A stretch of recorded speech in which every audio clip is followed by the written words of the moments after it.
நீங்கள் டிஜே ஆகணுமா இல்லை டிஜேவாக இருக்கிறீங்களா? நான் இப்போ வந்து ஒரு 5 டாப் இம்பார்ட்டன்ட் டிப்ஸ் என்னோட டிஜேயிங் கெரியரில் நான் எப்படி பிளான் பண்ணேன், என்னோட ஈவெண்ட்ஸில் எப்படி நான் எடுத்தேன், என்னோட கான்டாக்ட்ஸ் எப்படி இம்ப்ரூவ் பண்ணேன், இது எல்லாமே இந்த வீடியோவில் சொல்ல போகிறேன். டாப் 5 டிப்ஸாக சொல்ல போகிறேன். ஸோ நீங்கள் வந்து டிஜேயிங் பண்ணுறீங்கன்னா நான் சொல்ல போகிற இந்த டாப் 5 டிப்ஸும் நீங்கள் ஃபாலோ பண்ணுறீங்கன்னு பாருங்கள். நீங்கள் பிகினர் டிஜே இருக்கீங்கன்னா கண்டிப்பாக இந்த டாப் 5 டிப்ஸை ஃபாலோ பண்ணுங்கள். 100% உங்கள் டிஜேயிங் கெரியரில் சூப்பராக நீங்கள் வந்து சம்பாதிக்கலாம். இந்த வீடியோ ஃபுல்லாக பாருங்கள், ஸ்கிப் பண்ணாதீங்க.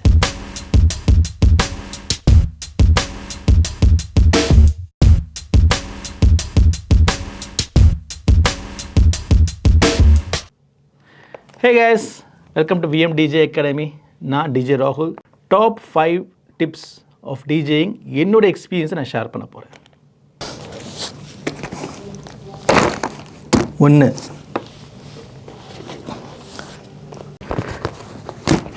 2 3 4 5 இதெல்லாம் கேஸ் லாஜிக்னா உள்ள சீரீஸ் இருக்கும், அதெல்லாம் மியூசிக் இருக்கும், லேப்டாப்லாம் கிடையாது. இந்த சீரீஸ் தான் வச்சு நாங்கள் ப்ளே பண்ணுவோம். ஸோ என்னோடய டிஜேயிங் கெரியர் வந்து இயர் ட்ரைனிங் தான். நான் விஷுவலாக எதுவுமே பார்த்தது கிடையாது, எல்லாமே இயர் ட்ரைனிங். நான் டர்ன் டப்ஸ் ப்ளே பண்ணுவேன், டர்ன் டப்ஸ் ஸ்க்ராச் பண்ண மாட்டேன், டர்ன் டப்ஸில் நான் ப்ளே பண்ணுவேன், ரெட்ரோஸ்லாம் நான் ப்ளே பண்ணுவேன். இது வந்து கிளப் டிஜே, அப்போது இந்த கேஸ் லாஜிக் தான் யூஸ் பண்ணுவேன். ஸோ கிளப்பில் அப்போ பார்த்தீங்கன்னா மோஸ்ட் ஆஃப் நான் ரெட்ரோ ரீமிக்ஸஸ் ப்ளே பண்ணுவேன், ஹவுஸ் மியூசிக். இதை கொண்டு போகிறதுக்குள்ள போதும் ஆகிடும். எல்லாமே சீரீஸ். இதில் டெக்னிக் இருக்குது. ஒரு இடம் மட்டும், ஒரு போச் மட்டும் எம்டியாக வச்சுருப்போம். சாங்ஸ் ப்ளே பண்ணும்போது எந்த போச்சில் இருக்குன்னு தெரியாது, அதெல்லாம் ஒரு போச் பிளாங்காக வச்சுருப்போம். உடனே அந்த சீரி எஜெக்ட் பண்ணிட்டு அந்த சீரி அந்த போச்சில் போட்டு அப்புறம் அதை சார்ட் அவுட் பண்ணுவோம். அந்த மாதிரிலாம் டெக்னிக்கலாக இருக்குது. ஏன்னா நம்ம டைம் கிடைக்காது. நீங்கள் மிக்ஸ் பண்ணும்போது இப்போ டக்குன்னு லேப்பில் தூக்கி போடுறீங்க, பிபிஎம் மேட்ச் ஆகுது. நான் மேனுவல் மிக்ஸ் பண்ணும்போது அதெல்லாம் மேட்ச் ஆகாது. நீங்கள் மேனுவலாக ஒரு சாங்குமே பீட் மேட்ச் பண்ணணும். ரொம்ப கம்மியான டைமில் எல்லாத்தையுமே நம்ம பண்ணணும். சாங்கை செலக்ட் பண்ணணும், க்யூங் பண்ணணும். ஹாட் க்யூஸ் எல்லாம் கிடையாது, மேனுவலாக க்யூ பண்ண போகிறோம். ஸோ மேனுவலாக க்யூ பண்ணணும். டெம்போ நம்ம மேனுவல் ஃபிக்ஸ் பண்ணணும், மேனுவல் ஃபிக்ஸ் பண்ணணும். சாங் கிரிட்டில் பார்க்கணும், ஆடியன்ஸை பார்க்கணும், ப்ளே பண்ணணும், சவுண்டிங் கேட்கணும். அதான் ஹெட்ஃபோன்ஸ் யூஸ் பண்ணுவோம். ரியல் டிஜேங்க சூப்பராக இருக்குங்க, ஃபன், வேறு லெவல் ஃபன். இப்போல்லாம் வந்து லேப்டாப்பு, சிங்க்கு, ப்ளே, அவ்வளோதான். இது பார்க்காததுனால உங்களுக்கு அது சூப்பராக இருக்குது. இது இங்கே பார்த்து வந்துட்டீங்கன்னா வேறு லெவலில் இருக்கும். காலங்காலத்தில் சன்ரைஸ் ஆகும்போது தான் அந்த டிஜே பார்ட்டியே முடியும். இன்னொரு டிஜேயிங் கெரியரில் ஒரு டாப் 5 பாயிண்ட்ஸ் நான் ஃபாலோ பண்ணேன், அதை இங்கே எக்ஸ்பிளைன் பண்ணுறேன். உங்களுக்கு அது யூஸ்ஃபுல்லாக இருக்குன்னு பாருங்கள். Okay, alright. ஸோ இப்போ லேப்டாப் ஃபுல்லாக லேப்டாப்பில் இருக்குது. ஸோ மேனுவல் சீரீஸ்லாம் தேவையில்லை. டெக்னாலஜி டெவலப் ஆக நமக்கு நல்லது தான், ஆனால் அதுவே ஆபத்துலையும் போய் முடியும். ஏன்னு சொல்கிறேன், இந்த வீடியோ ஃபுல்லாக பாருங்கள், உங்களுக்கு புரியும். ஓகே,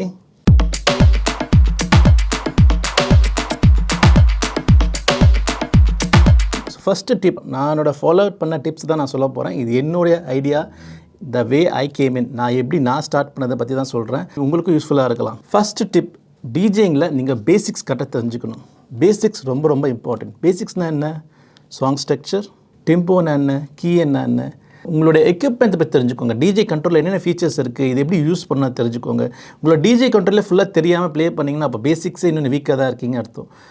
ஸோ பேசிக்ஸ் ப்ராப்பராக தெரிஞ்சுக்கோங்க, பேசிக்ஸ் கற்றுக்கோங்க. நீங்கள் பேசிக்ஸில் ஸ்ட்ராங்காக இருந்தீங்கன்னா உங்களோட டிஜேயிங் கெரியர் சூப்பராக போகும். நான் வந்து என்னோட பேசிக்ஸில் ஸ்ட்ராங்காக வச்சிருக்கேன். என்னால் வந்து வர்ச்சுவல் டிஜே ப்ளே பண்ண முடியும், ரெக்கார்ட் பாக்ஸ் ப்ளே பண்ண முடியும், ட்ராக்டரை ப்ளே பண்ணுவேன், செரட்டோவும் ப்ளே பண்ணுவேன். ஸோ இதெல்லாம் சாஃப்ட்வேர் நான் யூஸ் பண்ணுறேன்னா என்னோட பேசிக்ஸ் கரெக்டாக தான் யூஸ் பண்ணுறேன்.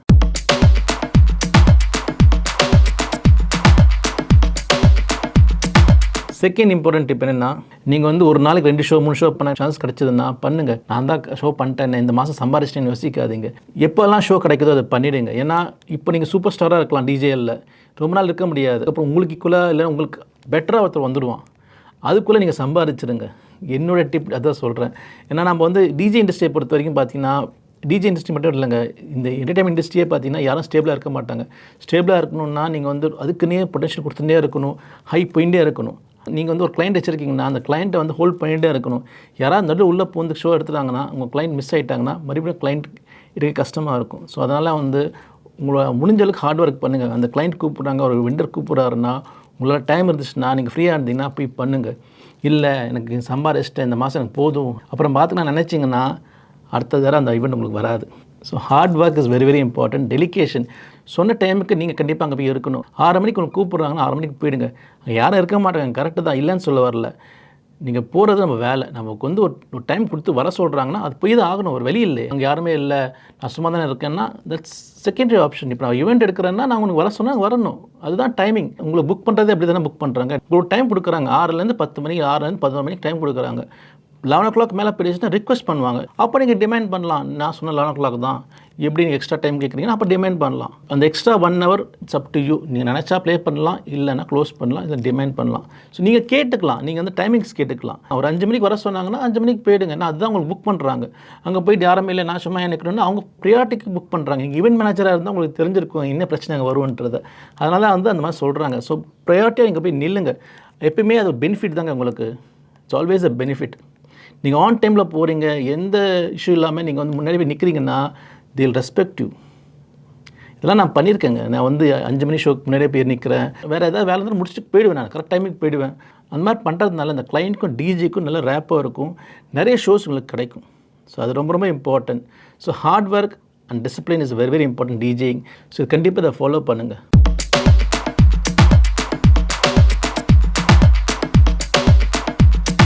3வது டிப் பிளானிங். பிளானிங்கா? என்ன பிளானிங்? கண்டிப்பாக பிளான் பண்ணுங்கள். பிளானிங் எப்படி பண்ணுறது? ஒரு சின்ன டைரி வச்சுக்கோங்க. இப்போ டைரிலாம் தேவை, மொபைலே இருக்குது. மொபைல் அண்டு டேட்ஸ் புக் பண்ண ஆரம்பிங்க. உங்கள் ஷெட்யூல்ஸ் போடுங்க. எவ்ரி மந்த் வந்து என்ன ஷோ முடிச்சிருக்குன்னு ஒரு மந்த் ஷெட்யூல் போடுங்க. ப்ரீவியஸ் மந்த் பார்க்கலாம் எப்போ அந்த ஷெட்யூல் முடிச்சிங்க, லாஸ்ட் மந்த் எத்தனை ஷோ நீங்கள் முடிச்சிங்க, என்னென்ன டேஸில் ஷோ இருந்துச்சு. இந்த மாதிரி கேலண்டரில் நீங்கள் நோட் பண்ணி வச்சுருந்தீங்கன்னா இந்த வருஷத்துக்கு ஃபுல்லாக எத்தனை ஷோ நீங்கள் பண்ணியிருக்கீங்க, என்ன அமௌண்ட் நீங்கள் சம்பாதிச்சிருக்கீங்க, எந்தெந்த மந்த்தெல்லாம் ட்ரையாக இருக்குது, இதெல்லாம் வந்து இந்த பிளானிங்கில் பார்த்துக்கலாம். ஸோ நீங்கள் ப்ரிப்பேர் ஆகிக்கலாம். இந்த மந்தில் ஷோஸ் இல்லை, இதே தான் லாஸ்ட் இயர் இருந்துச்சு.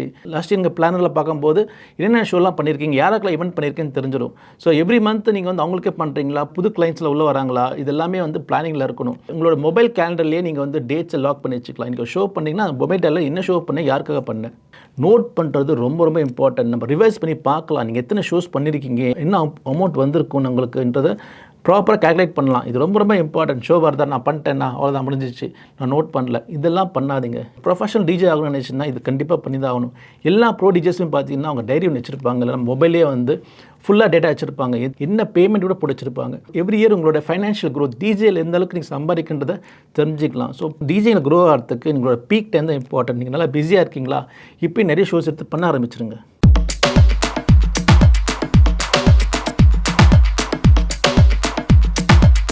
4வது பாயிண்ட் கான்டாக்ட்ஸ். இந்த கான்டாக்ட்ஸ் தாங்க மெயின். நீங்கள் டிஜேயிங் பண்ணுறீங்க, கான்டாக்ட்ஸே இல்லைன்னா கஷ்டம். கான்டாக்ட்ஸ்னால் என்ன? ஈவெண்ட் மேனேஜர் கான்டாக்ட்ஸு, உங்களை கிளைண்ட் கான்டாக்ட்ஸு, ரீகால் பண்ணணும், மெசேஜஸ் அனுப்பணும். எவ்ரி ஃபெஸ்டிவல் வரும்போது, நியூ இயருக்கு, தீபாவளிக்கு, கிறிஸ்மஸ்க்கு நீங்கள் கான்டாக்ட்லேயே இருங்க. அவங்க மெசேஜஸ் அனுப்புங்க. நீங்கள் ஃப்ரீயாக இருக்கும்போது ஒரு ஈவெண்ட் மேனேஜர்ஸ்க்கு பிங்க் பண்ணுங்கள், நான் ஃப்ரீயாக இருக்கேன், ஏதாவது ஷோஸ் இருந்தால் சொல்லுங்கள், பிங்க் பண்ணுங்கள். இந்த மாதிரி பண்ணுறதுனால உங்கள் கான்டாக்ட்ஸ் டெவலப் ஆகும். உங்கள் கான்டாக்ட்லேயே இருப்பீங்க, இந்த டிஜே இருக்காரு நம்ம கூப்பிடணுன்ற மாதிரி அவங்களுக்கும் வந்து ஒரு ஐடியா வரும்.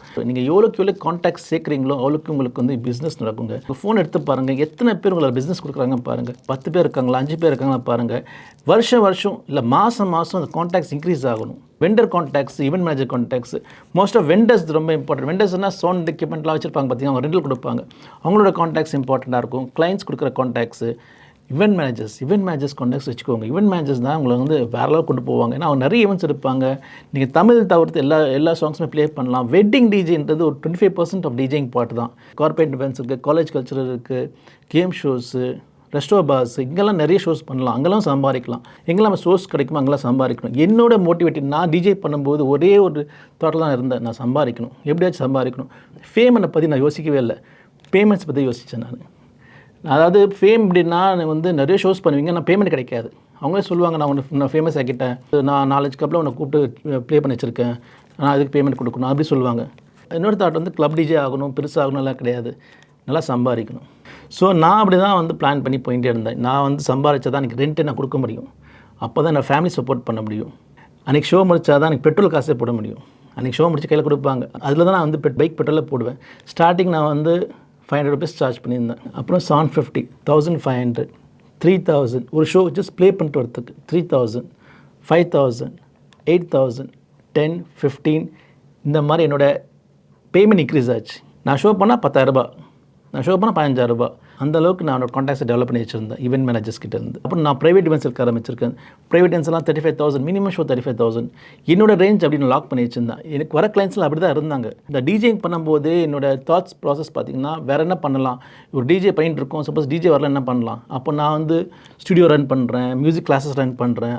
டிஜேலேருந்து மற்றதெல்லாம் யோசிக்க ஆரம்பித்தேன். நான் இப்போ வந்து பிராண்ட் டீலர்ஸாக இருக்கேன். டிஜே மூலமாக நான் வந்து நிறைய இடத்துல இன்வெஸ்ட் பண்ணி அதுலேருந்து அமௌண்ட்ஸ் பார்க்க ஆரம்பித்தேன். ஸோ டிஜேயிங்கிறது தான் என்னோடய ரூட்ஸ்.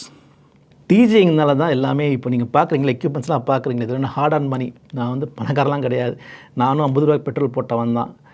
வீட்டுக்கு ரெண்ட் கொடுக்குறதுக்கு நான் ஷோ பண்ணால் தான் ரெண்ட்டே நான் கொடுக்க முடியும். அந்த மாதிரி சுச்சுவேஷனில் நானும் வந்திருக்கேன். ஏன் இதை சொல்கிறேன்னா, நிறைய பேர் யோசிக்கிறீங்களா எக்யூப்மெண்ட்டில் வாங்குறாரு அப்படிலாம் யோசிக்கிறீங்க.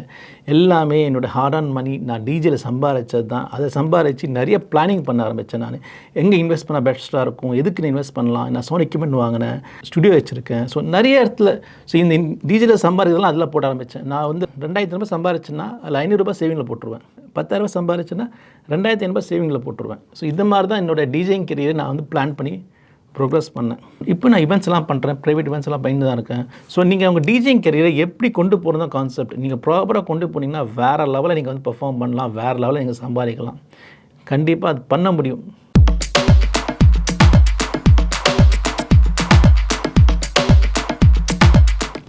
Last point savings. அதான் சொன்னேன்ல, சேவிங்ஸ் ரொம்ப இம்பார்ட்டண்ட்டு. சேவிங்ஸ்னால் என்ன, எப்படி சேவ் பண்ணுறது? நீங்கள் 2,000 ரூபாய் சம்பாரிச்சிங்கன்னா அதுலேருந்து 250 ரூபா சேவ் பண்ணுங்கள். கேட்க வந்து காமெடியாக தான் இருக்கும். இதெல்லாம் நான் பண்ணியிருக்கேங்க.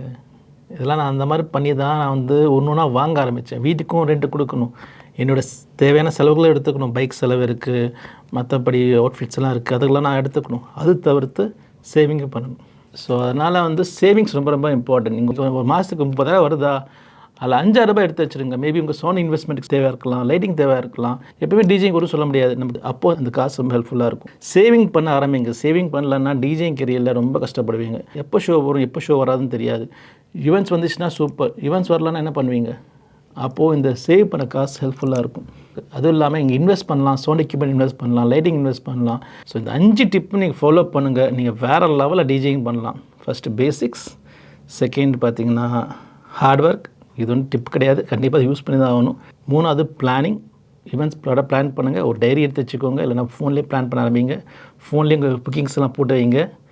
4வது கான்டாக்ட்ஸ் ரொம்ப ரொம்ப இம்பார்ட்டன்ட். எவ்வளோக்கு முடிஞ்சளவுக்கு கான்டாக்ட்ஸை கேதர் பண்ண ஆரம்பிங்க. 5வது சேவிங் பண்ணுங்கள். நீங்கள் வந்து இண்டிவிஜுவலாக இருக்கீங்க, நீங்கள் பேச்சுலராக இருக்கீங்கன்னா பிரச்சனையே இல்லை. உங்களுக்கு ஃபேமிலின்னு வரும்போது இந்த சேவிங்ஸ் 100% யூஸ்ஃபுல்லாக இருக்கும். இந்த டிப்ஸ் எல்லாம் யாருமே சொல்ல மாட்டாங்க. எந்த டிஜே சொல்லியிருக்காங்களா? கண்டிப்பாக சொல்ல மாட்டாங்க. எனக்கு ஒரு லைஃப் கொடுத்த டிஜே தான். நான் டிஜேங்கில் எனக்கு ஒரு லைஃப் எடுத்தேன். ஏன் எக்ஸ்பீரியன்ஸில் உங்களுக்கு ஏதாவது ஒரு டிப் யூஸ்ஃபுல்லாக இருந்துச்சுன்னா I am happy about it. Okay. VMDJ academy ஒரு ப்ரொஃபஷனல் டிஜே அகாடமி இன்ஸ்டியூஷன். இங்கே நிறைய கோர்ஸ் ஆஃபர் பண்ணுறோம். டிஜேங்கில் நிறைய கோர்ஸும் இருக்குது. உங்களுக்கும் ப்ரொஃபஷனல் டிஜே ஆகணும்னு நினச்சிங்கன்னா விஎம்டிஜே அகாடமி ஜாயின் பண்ணுங்கள். டிஸ்கிரிப்ஷனில் கோர்ஸ் டீடைல்ஸ் கொடுத்துருக்கேன். டிஸ்கிரிப்ஷனில் காண்டாக்ட் நம்பர் இருக்கும். அந்த காண்டாக்ட் நம்பர் கால் பண்ணி நீங்கள் கோர்ஸ் டீடைல்ஸ் பற்றி தெரிஞ்சுக்கலாம். Alright, see you next video. Bye from DJ Rahul.